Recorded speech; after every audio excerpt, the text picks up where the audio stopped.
Ibinalik na sa NTC ang mga original frequency ng Channel 3 sa Metro Manila gaya ng napunta sa dating tahanan ng ABS-CBN sa Channel 3 na original frequency matapos ang halos 6 na dekada.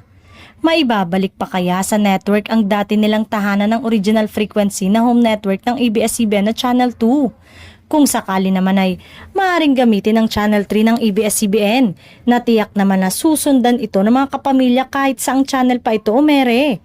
Inilipat na sa NTC ang mga channel ng ABS-CBN. Ang Channel 23 ginagamit sa Aliw Channel.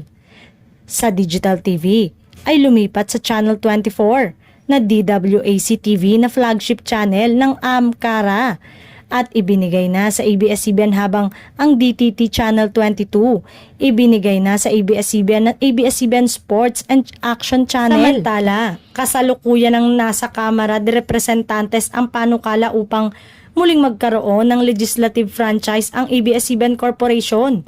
Wala pang ibang detalye na binigay ang komite pero ayon sa agenda na inilatag ng Kamara, ang gagawing pangalawang pagdinig. Marami ang umaasa na makukumbinsi ng Kamara ang Korte Suprema na pabalikin sa ere ang ABS-CBN.